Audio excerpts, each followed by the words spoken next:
my friend Victor here. If you've been struggling with your spiritual awakening, feeling stuck and confused and going through a lot of ups and downs and things of that nature, this video is going to be a game changer for you. I've been going through an awakening for about 20 years myself, and I've been coaching people for about 5 or 6 years. And I've worked with over 1,000 people. What I found is that most people struggle with very similar things. And what I've identified, there are 10 things that so many people routinely are hanging on to, clinging on to unknowingly, that's causing the pain and the frustration and just that intensity, the overwhelm that so many people feel. And this video is going to share all 10 of them with you in case you may be hanging on to them. Some of them are more mental and abstract. Some of them are very tangible, things that might literally be in your life, in the room you're in right now. And I promise you, if you can let go of even 1 or 2 of these things, it's going to make your spiritual awakening and life a lot smoother and more seamless and joyful. And it's going to be a lot more like, I know intuitively, you know it can be.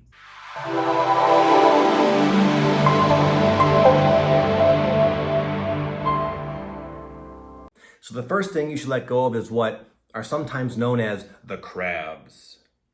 A crab is someone who doesn't really want the best for you. Someone you might feel kind of an obligation to. Maybe there's a loyalty with this person in your family, this friendship. But because you're going through a spiritual awakening, you're starting to see them more clearly. You're starting to realize that the love and the commitment is not being reciprocated. And oftentimes, as you start to grow and expand, other people will be threatened by that. Because without sounding too like woo-woo, your light, your authenticity starts to shine through more brightly, shedding light on other people's inadequacies and shortcomings and things of that nature. So it's easier for them to hold you down, pull you down to the person that they're comfortable with you being. But it's extremely, as you could probably imagine and may have experienced, very detrimental. And the whole idea of a crab is, you probably don't know why I would call him a crab, is there's this story of a fisherman, and it's a crab fisherman in fact. And this other guy is walking down the beach as he normally does every day, and he finds this crab fisherman. And he sees, wow, this guy's got a lot of crabs in his bucket. But this passerby notices that one of the crabs is about to climb out of the bucket and get free. And the passerby says, hey, Mr. Fisherman, you're about to lose your crab.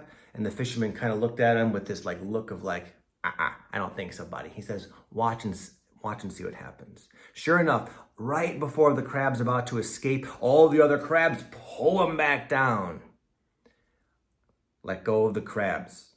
You don't owe them anything. You have the right to be yourself and to be happy. Number 2 is the comparison trap. A lot of times people start to spiritually awaken, and as you might know, you do a lot of research. You go on YouTube and things like that, and you realize there's a lot of really spiritual people out there. And you might think, I need to be like that. Maybe I need to grow my hair out. Maybe I need to start doing yoga. Maybe I need to start doing these stereotypical spiritual things because that's what others seem to be doing. And there's this comparison which creates this sort of inaccurate feeling of inadequacy. When spiritual awakening, make no mistake, all it's really about is you becoming more yourself. And the true you may be all into yoga and crystals and Reiki and things like that, and maybe not. Spiritual awakening is about expanding your consciousness. But oftentimes as we compare ourselves, it doesn't have to be in this regard, we compare ourselves a lot to other people and their successes, their following, their lack of successes, their appearance, their height, their weight, their build, the people they're with, the cars they drive. There's all this comparison. And what does that cause us to do? It's so ingrained, especially in today's society with social media. It causes us to start to act out inauthentically as the way of making up for this sort of illusory sense of lack, which is completely opposite of what your spiritual awakening is trying to do, which is to bring you home within yourself, within your true self. And the more you can just embrace who you are, the more free you're going to feel. And when you feel free, when you feel good, good things come. Life starts to reflect it. So you get to sort of manifest the good life by being yourself, no matter what that is, no matter what you're into, no matter how weird you think you are, no matter how normal you think you are, it doesn't matter. I love what Bashar says. Bashar is like a extraterrestrial channeler. Some of you may have heard of him. Pretty cool stuff. He says that when you, from this sort of feeling of unworthiness, this feeling of lack, when you sort of like, again, try to act out as like a character, you're depriving the world, the people in it, of the gifts you actually have by not being your true self, by not accepting your true self. So let go of the comparison trap and allow yourself to be who you are. And I promise you, your awakening is going to be like, it's going to like be so much faster, smoother, more synchronistic, more joyful and light. Number 3, let go of the desire, the pursuit of a breakthrough. I know it feels amazing. I know it's cool and amazing to have a breakthrough. It feels, you just feel like your mind is blown, and it's so exhilarating and just interesting. And you see like, wow, I'm like a different person. And I had this breakthrough. And yet, those breakthroughs only come in perfect timing. At the exact instance it's appropriate for us. And actually, by chasing them, thinking you need the next breakthrough, or even worse, thinking the next breakthrough is going to kind of free you from maybe your problems in your life, it actually is like pushing away. If there is to be a breakthrough, you're pushing it away. It's like when you look too hard for something, you miss it. It's kind of like those, I don't know what they're called, but you've probably seen there's these like drawings that, depending on how you look at it, they are like two different things. There's this real well-known one of like a woman's, an old woman's face. And then there's also, if you like relax your gaze, it becomes like this other woman. With your spiritual awakening, it's wise to, in a sense, relax your gaze a little bit. Go with the flow. Play it cool, like Fonzie. Just be accepting of what's happening as best you can. But that I've seen it and I've done it. I've had a mind-blowing breakthrough, many of them, and I'm sure you have as well. And that caused this like earnestness, this overzealousness, this neediness to make the next one happen. And this can sometimes cause us to do like way more like shadow work and healing than we're really, that's good for us. And when we create this overwhelm, this intense awakening experience, and you think, oh, it's the energies, it's this, it's the astrology. It's like, no, it's you going too fast. It's a marathon. Number 4, it's good to let go of any identity, especially spiritual ones. Those are maybe one of the biggest traps for people going through an awakening, is they find a more suitable, a more impressive, a more pleasing to their ego identity cloak to wear as they go into life. And then the growth stops, the humility dissipates, and they're stuck under this illusion, sort of perpetuated by this self-image. That it might be an improvement. Maybe you were like an alcoholic and you were, whatever, and now you're like a 7th ray indigo Hyoka empath. That sounds a lot better, but it's a trap.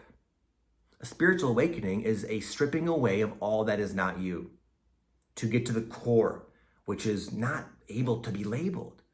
Who all of us are like these sparks of the divine connected to the infinite expansiveness of all that has always existed and always will exist. So to cast any label, even as badass as it might be, the best you can come up with is going to be it's going to be like taking all of that infinity and putting it into a little itty bitty box. It might be a nice looking box, but a box it is. And it happens a lot. I've known a lot of people who have felt lost their entire life, and they watch a YouTube video and they say, oh my God, I'm an empath.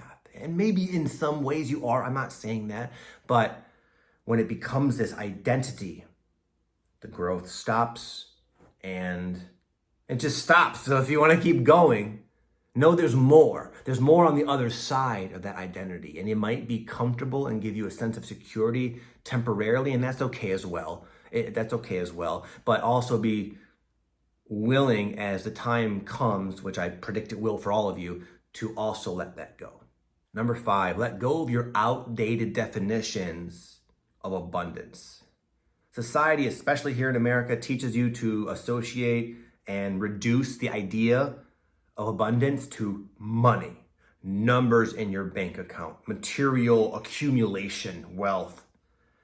And abundance is having what you need when you need it, being supported by the mysterious nature, the mysterious forces of life.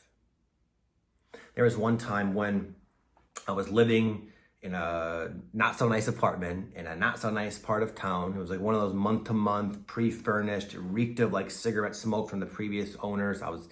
Had no money basically in my bank account. I was struggling financially, but we were getting by, eating. My family and at the time it was just my wife and my daughter and my dogs. And one of my dogs, I didn't mean to get into this sort of dark sort of story, but one of my dogs decided out of the blue to kind of attack my daughter. And my wife had this premonition. She saw this flash. She saw it happen before it happened in her mind's eye, basically. My wife isn't this like super psychic lady, but all of a sudden this vision just sort of popped into her consciousness, and it caused my wife to turn around and grab the dog a split second before he harmed my daughter. It was a pit bull. So anyway, that's abundance. That's abundance. Running into the right person at the right time to give you what you need to hear in the moment is abundance. Abundance can come in many forms. And if you look around, you might realize you're a heck of a lot more abundant than you may think. I've gone through many different ups and downs along my journey of awakening, times when I had money, times when I was in credit card debt, but always I had what I needed. And sometimes what we need is to be challenged, is to run out of money, is to run out of food. There's value in that. That's abundance. We're attracting all these different perfectly personalized, in a sense, circumstances to teach us the exact lesson we need and the exact moment that's, of course, lined up with where we're heading. And abundance is being in harmony with life. Number 6, let go of an attachment to outcome. This is a difficult one. By the way, none of these things I'm saying, I don't do these perfectly, but I do them better because I realize it makes a massive difference. But attachment to outcome is so common because spirit, your intuition, I imagine, has been sort of leading you around, right, through life. And it can do so through synchronicity, through gut feelings, etc. And oftentimes, it's like natural for the mind to draw these conclusions. For example, years ago, my wife felt all of a sudden she had to become like a Reiki master. So she took these different Reiki certification programs and was really into Reiki for a time. And naturally, in her mind, thought to herself, well, I'm going to become a Reiki healer, right? Wrong. All of a sudden, she became like Reiki certified, 1 or 2, I don't even know what it is. And then that excitement, that passion, that resonance was gone. And then it went into a brand new direction, plant medicine. Now she's into ayahuasca and those kind of things. And it's like, why did I do? What was the point of that? Was that a tangent? But luckily my wife is very, actually better than I am. She'll flow with life very naturally. She's really excellent at this, I must say. But what's very common and what I've been known to do is like almost force it. Like the Reiki energy, the excitement wears off, right? And I'm like, well, I just should buy another book. I should keep at it. My mind says you've been invested into it. Meanwhile, you're holding yourself back from this next step. And yeah, this pursuit probably will assist you at some point. And maybe you'll see the connection and maybe not. But the point is our spiritual awakening is extremely non-linear. And it's all about doing stuff for the sake of doing it. My wife, when she was learning Reiki, she was very excited. She was talking about it all the time, and you just can see her light up as she talked about it. And then when she got into this new direction, even though it seemed unrelated, that same feeling, that same expansiveness, that excitement, that joy, that passion was there. But when we insist something needs to be a certain way, we lock ourselves into this sort of direction, this timeline, if you will, where there's no joy, there is no passion, there's none of that. So the sooner we can allow ourselves to kind of go with the flow and find the joy in the journey, as all the masters say, then the faster we will progress through these different chapters of our awakening, and the more fun and joy we will have. But all this, of course, it's a practice. But maybe just watching this, you might realize you're clinging on to something because you think it needs to be a certain way. And if that's the case, use this video perhaps as a permission slip just to let it go and see what's next. This next one I almost left out because I know you're already probably a master at this. Patience, right? I know all the spiritual people I've met, they are so patient. They're very comfortable with this delayed gratification. No, right? Impatience, it plagues the spiritual seeker so much because we get these glimpses of our potential. We get these glimpses of what it's like to be in an elevated state of awareness. These little breadcrumbs of progress kind of come and go, and it's so sort of sad and devastating when they come and then they finally go, and it creates, again, kind of going back to one of the previous points, this earnestness, this raciness to race towards enlightenment, which has so many different issues that we bring upon ourselves. What comes to mind is a song from one of my favorite bands in the world, The Doors, and Jim Morrison. He's a poet. He's like the lyricist of this, most of the music anyway. And he's got this one song, I think it's called Take It As It Comes. And it's he goes into this verse where he's like, go real slow, you'll like it more and more, take it as it comes, specialize in having fun. And the whole song is about slowing down, waking up to the blessings of each moment. I was reading the other day, I'm at my friend Aaron Dowdy's house in Sedona, and he's got this really cool sand painting, like a sand art.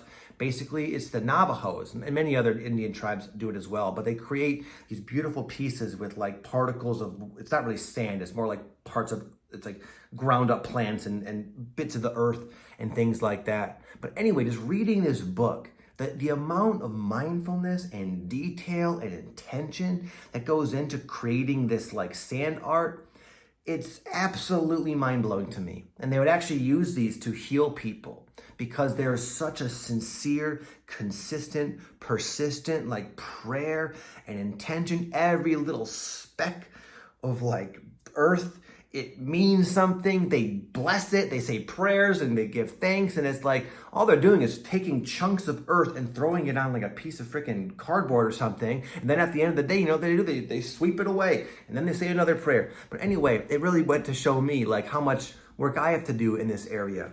But when we're impatient, when we're chasing outcomes, when we're trying to do things, we miss all that.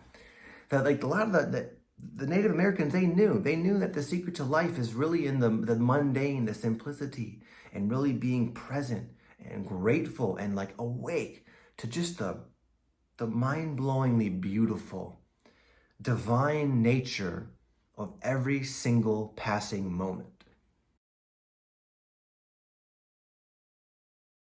I'm losing count of which one I'm on, but I'm going to say this next one is the victim mentality. Now, no one wants to admit they're in the victim mentality, but if we're honest, it can be difficult to not slip into it when we truly feel there's been an injustice in our life, when we truly feel we've been wronged. And yet, as we go through our awakening, we really do start to see that everything we experience is just an extension of us. Even these quote-unquote injustices and problems, they're literally a reflection of something we're doing to ourselves. And regardless if you want to even buy into that, that's just sort of what the masters say, and it seems to be true. It makes sense to me. And I found, regardless that it's empirically true, I can't prove that to you. That mindset for me always allows me to extract something beneficial from even the most traumatic things. For example, when I was younger, I was randomly hit by a firecracker. I was a young kid watching a fireworks show, and one of the huge fireworks tipped over, and out of 50 people, it shot right at me. And it blew me up. Exploded on me. I was walking around in flames as a young, innocent, 8, 9-year-old kid. I was rushed to the hospital. the hospital couldn't even handle me because of the severity of my burns. And they had to helicopter me to the University of Michigan Burn Specialty Unit.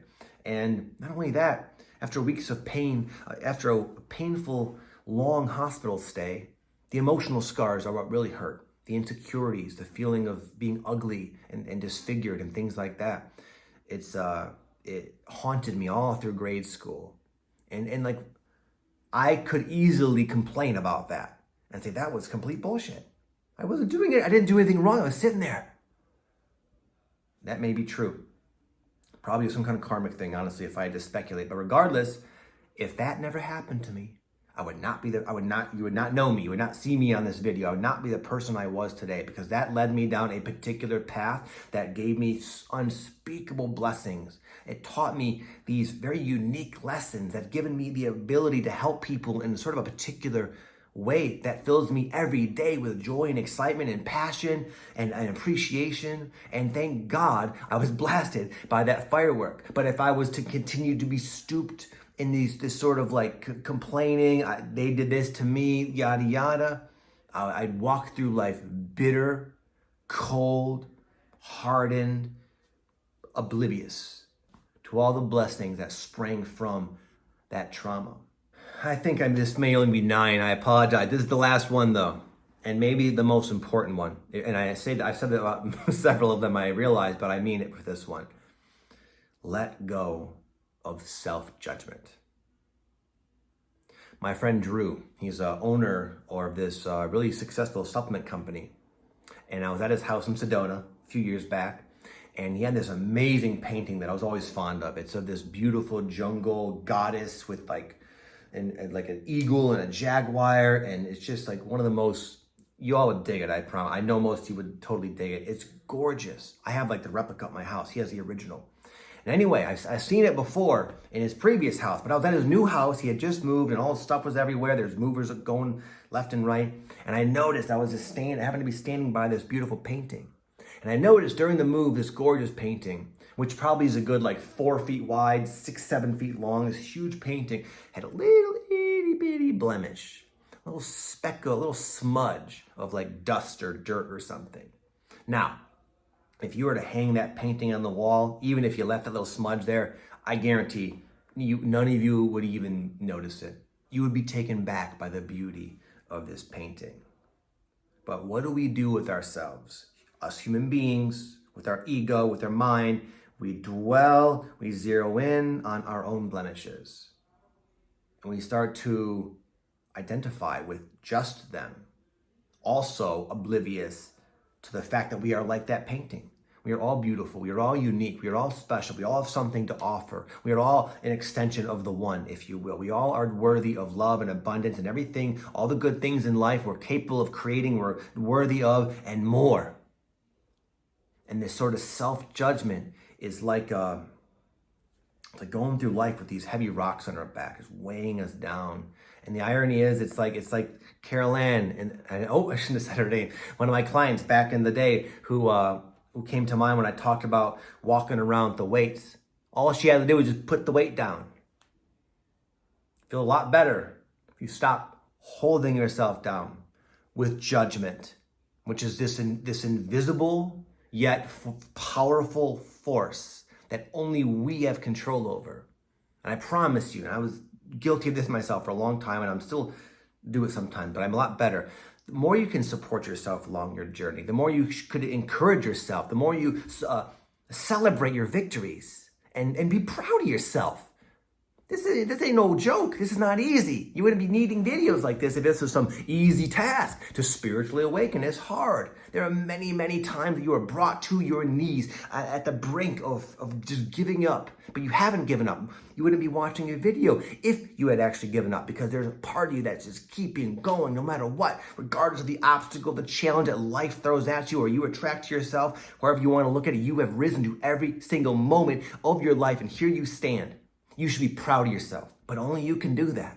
This video might give you a little buzz, but only you can do that, especially during the hard times. I was watching this awesome YouTube video the other day, or last night actually, about this. He's like an owner of this other like sporting organization. And he was talking about how winners win because they know how to lose. Losing, failure, mistakes oftentimes weigh people down, and then they create this identity, and then they're stuck and miserable. But the winners know how to lose, know how to learn, know how to grow, know how to draw motivation and inspiration from every mistake, every problem. And the more you can understand that this is just how we learn, this is how we grow here on earth. And if you can learn how to lose, you can learn to be there just like you would for a young child if they made a mistake. If you can have that same attitude toward yourself, it's going to be so much smoother, you'll be so much happier. And your awakening is going to progress in a much more synchronistic and joyful, seamless way, I promise you. Hey, my friend, if you enjoyed that video, I'm going to leave one down below in one of these corners that will allow you to go deeper into what you just learned. It's going to break down the 6 different stages of your spiritual awakening process to help you really identify where you are more precisely along your journey. And once you know where you are and know kind of what the theme is, what the lesson is to learn, you can progress through the stages a lot faster.